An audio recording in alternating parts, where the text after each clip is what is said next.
Muchos piensan que las matemáticas constituyen un universo abstracto, extraño, lejano, patrimonio de unos pocos genios. Un mundo alejado de la realidad social de cada época, cuyo desarrollo es independiente del devenir general de la historia. Nada más lejos de la realidad.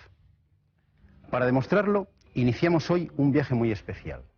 Un viaje con excursiones por el espacio y por el tiempo de ese universo matemático.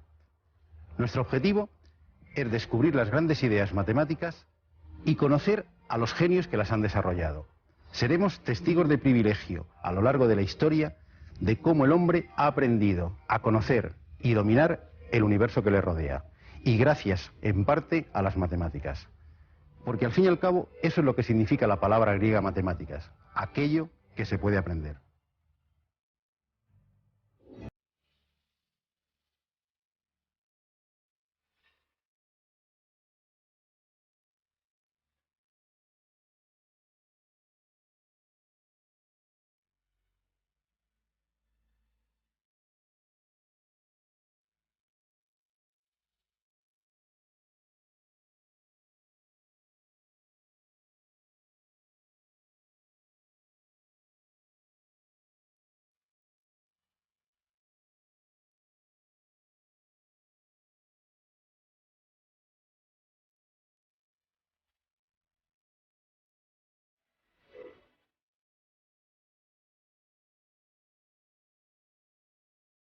¿Dónde empezaremos este viaje? Pues ningún sitio mejor que la Luna. Sí, nuestro satélite. En ningún sitio sobre la superficie terrestre podemos encontrar tantos matemáticos juntos como en los cráteres de la Luna. Pitágoras, Euclides, Ptolomeo, Arquímedes, Apolonio, Bernoulli, Newton, Descartes, Leibniz, Euler, Gauss, Laplace y tantos otros matemáticos. Todos ellos, de una forma tan poética como simbólica, están presentes en la Luna. En efecto, más de 300 cráteres lunares llevan el nombre de un matemático famoso. Es, sin duda, un merecido homenaje de la humanidad al universo matemático.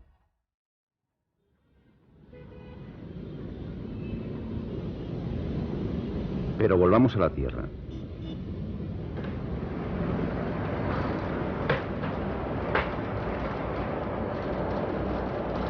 ¿Me puede decir el nombre de algún matemático famoso de cualquier época histórica?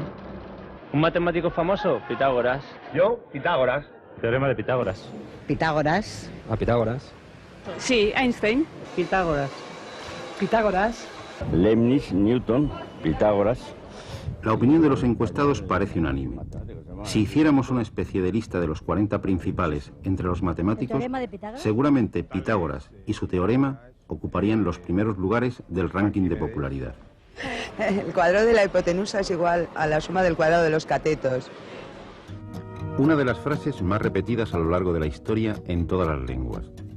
El cuadrado de la hipotenusa de un triángulo rectángulo es igual a la suma de los cuadrados de los catetos.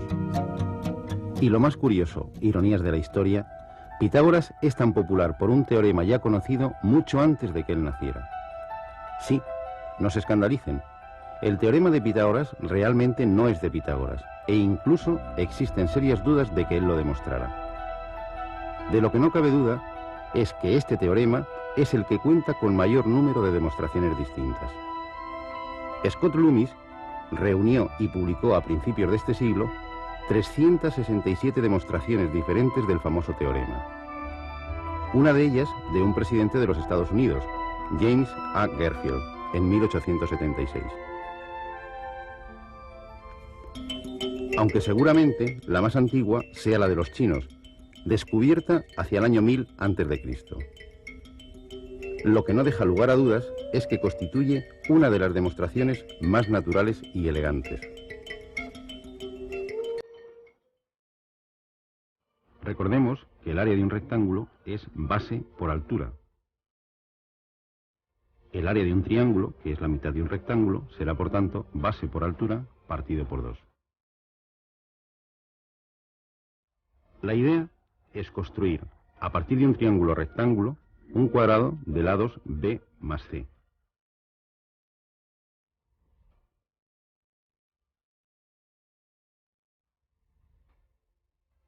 Su área será, por tanto, b más c elevado al cuadrado. Pero la figura está formada por un cuadrado interior, cuyo lado es a, y por tanto su área será a cuadrado, más 4 triángulos iguales al original, cuya área será b por c partido por 2. Por tanto, estas dos expresiones han de ser iguales.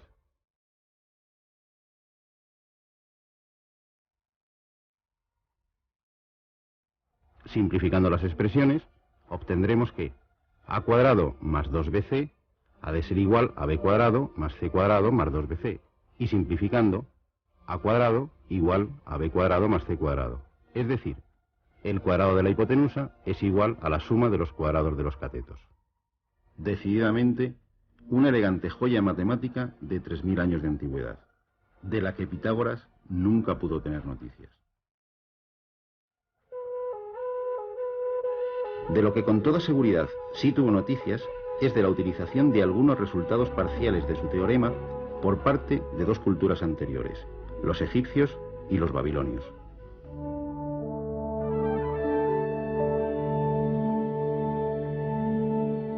Aunque la vida y obra de Pitágoras estén envueltas en una nebulosa de leyenda, lo que parece claro es que nuestro personaje nació hacia el 580 a.C., en una de las islas griegas de Asia Menor, en Samos.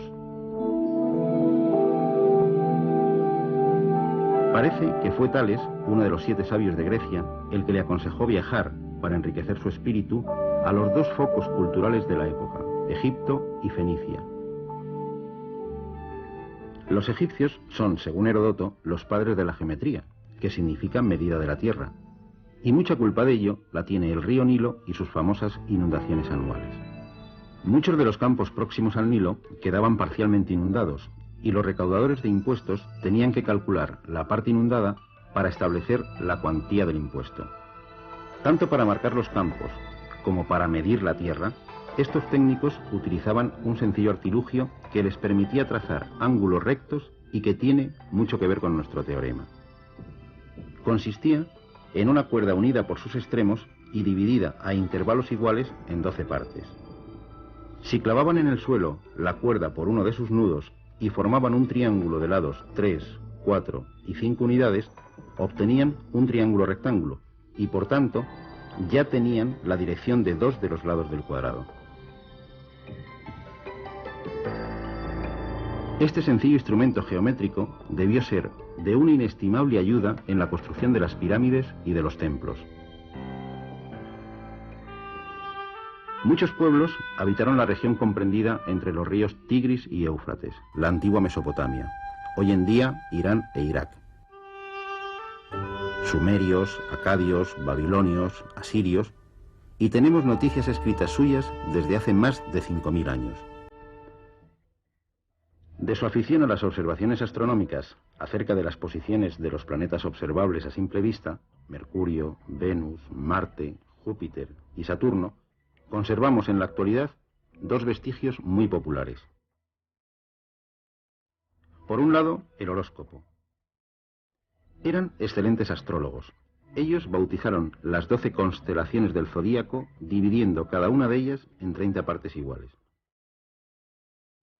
Es decir, dividieron el círculo zodiacal en 12 por 30, o lo que es lo mismo, 360 partes. De ellos hemos heredado la división de la circunferencia en 360 grados,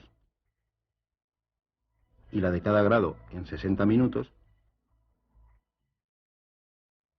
y cada minuto en 60 segundos. Por otra parte, la patente de nuestra manera de contar el tiempo también es suya.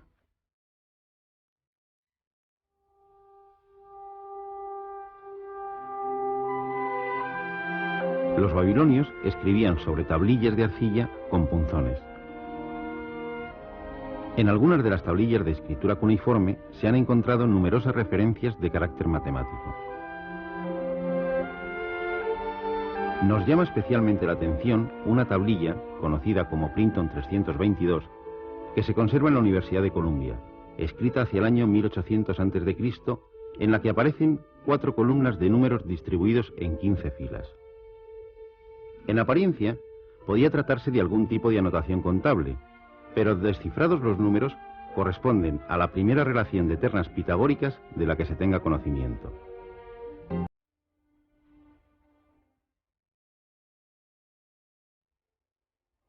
Una terna pitagórica es una colección de 3 números que cumplen el teorema de Pitágoras.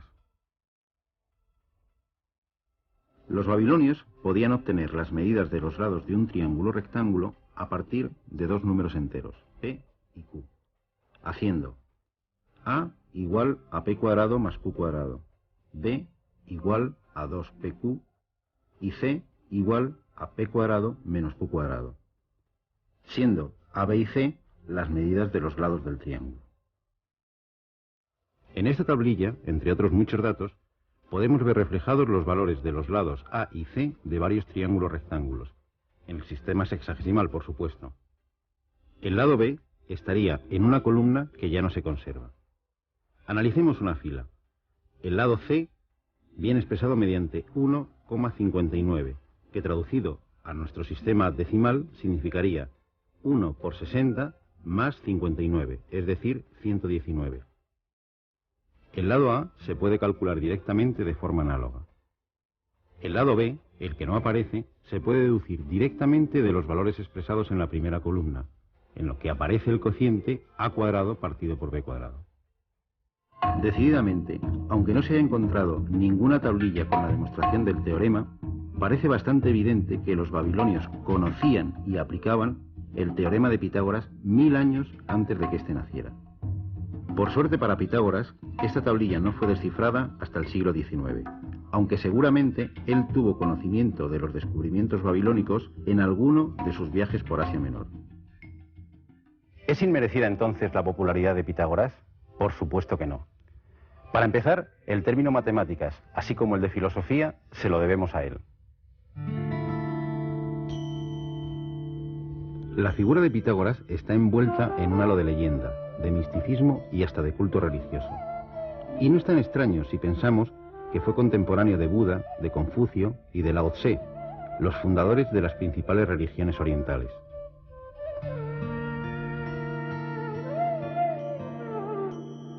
Parece que en sus viajes por Egipto y Babilonia, algunos dicen que pudo llegar hasta la India, Pitágoras se impregnó no solo de conocimientos matemáticos y astronómicos, sino también religiosos. Tras estos viajes, retorna al mundo griego y se instala en Crotona, una ciudad al sur de Italia, región conocida en la época como la Magna Grecia. Allí funda una sociedad secreta de carácter religioso, filosófico y matemático que pronto alcanza un éxito notable contando con más de 600 adeptos entre hombres y mujeres.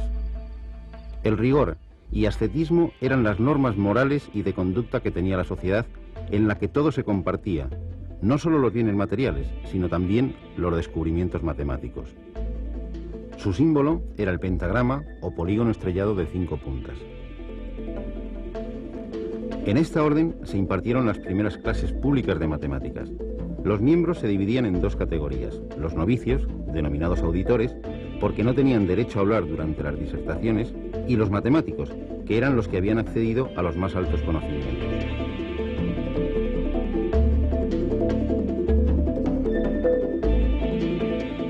El secreto hacia el exterior era norma sagrada de la secta, y la divulgación de sus conocimientos matemáticos le pudo costar la vida a alguno de sus adeptos. La orden pitagórica de Crotona fue disuelta de forma violenta. Su casa fue incendiada y Pitágoras y sus discípulos tuvieron que abandonar la ciudad hacia Metaponte. Pero de lo que no cabe duda es de que su influencia se extendió por toda la cuenca mediterránea durante muchos siglos. De hecho, ha impregnado la cultura occidental hasta nuestros días. ¿Cuáles son las principales aportaciones matemáticas de la escuela pitagórica? La primera, y quizá la más importante, el introducir la necesidad de demostrar las proposiciones matemáticas de manera inmaterial e intelectual, es decir, al margen de su sentido práctico. Los pitagóricos dividieron el saber científico en 4 ramas. La música, la aritmética o ciencia de los números, su lema era todo es número, la geometría y la astronomía. Y en las 4 nos han dejado resultados e ideas sorprendentes. Para ellos, los números son entes abstractos, como ideas de la mente, con existencia propia al margen de los objetos que representan. Cuando hablaban de números, se referían a los números enteros y a las fracciones, es decir, números que se podían expresar como razón de dos segmentos que contenían un número entero de veces una misma unidad. De ahí nos viene el término número racional. Los pitagóricos fueron mucho más allá, colocando el concepto de número como principio y explicación de todo el universo. Uno de sus discípulos, Filolao, llegó a afirmar: todas las cosas que pueden ser conocidas tienen número, pues no es posible que sin número nada pueda ser conocido ni concebido. Atribuían a los números propiedades místicas. Pitágoras descubrió que existía una estrecha relación entre la armonía musical y la armonía de los números.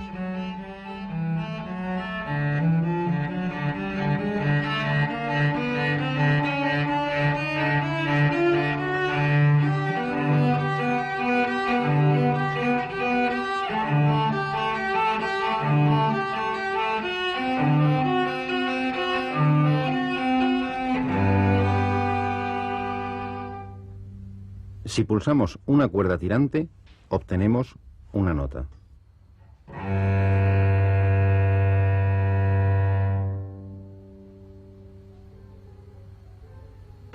Cuando la longitud de la cuerda se reduce a la mitad,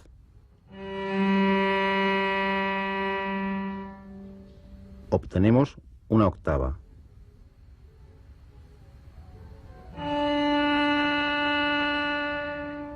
Si pulsamos un tercio, obtenemos la quinta. Y si pulsamos un cuarto, obtenemos la cuarta de la quinta anterior.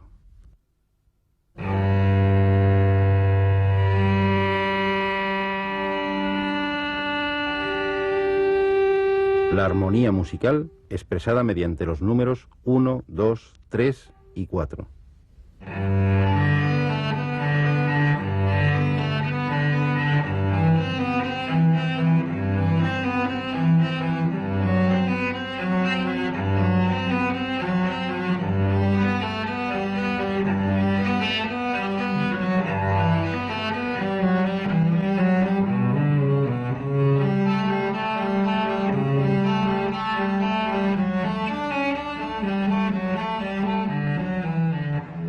El número sagrado de los pitagóricos es el 10, el tetractis, el número del universo, ya que es la suma de todas las dimensiones, el punto, la línea, el plano y el espacio. Su concepción de los números enteros como puntos materiales les permitió estudiar las relaciones curiosas entre los números, asociándolas con las figuras geométricas. Con 3 puntos se puede formar un triángulo. El número 3 es un número triangular. Si a estos 3 puntos les añadimos otra fila de 3, formamos otro triángulo. El número 6 es también triangular. Si añadimos otra fila de 4, tendremos el siguiente número triangular, el 10. De forma análoga, 4 puntos forman un cuadrado, al igual que 9, 16, 25. Estos son los números cuadrados. De la misma manera se pueden obtener los números pentagonales o los hexagonales. Seguramente también es de origen pitagórico la idea de número perfecto. El 6 es un número perfecto, ya que la suma de todos sus divisores, salvo él mismo, es 6. 28 también es un número perfecto. Para encontrar el siguiente número tenemos que dar un gran salto. Es 496. No es tan fácil encontrarlo. En el libro 9 de los elementos, Euclides nos deja perplejos con su teorema 36, que proporciona un método original para encontrar números perfectos. Es este. Si tantos números como se quiera, a partir de una unidad, se disponen en proporción duplicada hasta que su suma total resulte un número primo, el total multiplicado por el último número será un número perfecto. Pueden comprobar que 496 es un número de esta forma. Euclides nunca afirmó que estos fueran los únicos números perfectos, pero hasta hoy nadie ha podido encontrar un número perfecto que no sea de esta forma.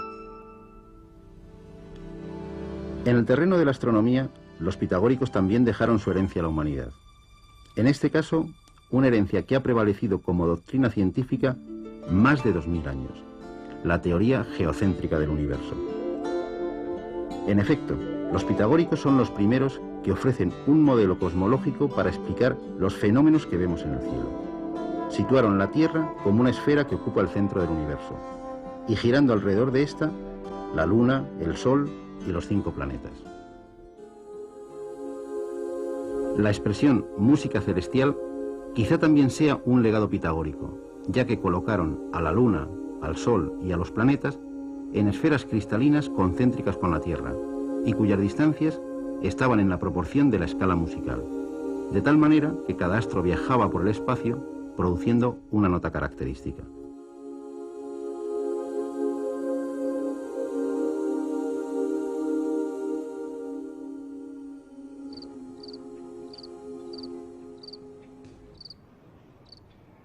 Pitágoras llegó a afirmar que en las noches de calma era posible escuchar este canto celestial, y Kepler hasta nos dejó las partituras. Pero lo que realmente colmó de gozo a Pitágoras fue la demostración de su famoso teorema, hasta tal punto que mandó sacrificar bueyes a los dioses. Por desgracia, el silencio impuesto a los miembros de la secta pitagórica nos impide conocer la demostración que encontraron, aunque suponemos que no será muy distinta de la que podemos hallar en los elementos de Euclides. Euclides se basa en una propiedad fácil de probar de las áreas de los paralelogramos. Si desplazamos el lado opuesto a la base sin variar su longitud a lo largo de una recta paralela a la base, obtenemos un paralelogramo de la misma área. Utilizando solo esta propiedad, se puede demostrar que el área del cuadrado de la hipotenusa es igual a la suma de las áreas de los cuadrados de los catetos. Disfrútenlo, sobran las palabras.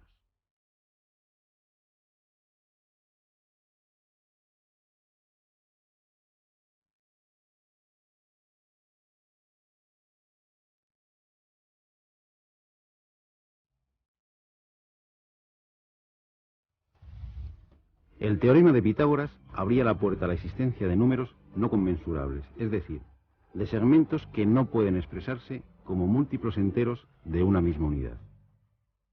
En efecto, no hay ningún segmento, por muy pequeño que sea, que esté contenido exactamente un número entero de veces en el lado de un cuadrado del lado 1 y en su diagonal.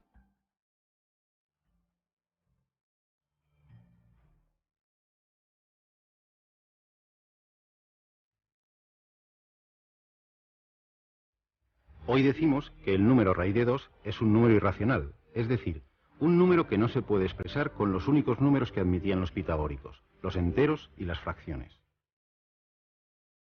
La estrella pitagórica se obtiene uniendo los vértices no consecutivos de un pentágono regular. En ella aparecen 4 tipos de segmentos de longitudes diferentes: AB, BC, CD y CE. Para sorpresa de Pitágoras y de los matemáticos de todas las épocas, la razón entre AB y BC es uno de los números irracionales más famosos de la historia, el número áureo, phi igual a 1 más raíz de 5 partido por 2. Pero no termina aquí la ironía. La razón entre BC y CD también es el número de oro, y también la razón entre CD y CE. El propio símbolo de los pitagóricos es la demostración más hermosa de la existencia de otro tipo de números que ellos se negaban a aceptar.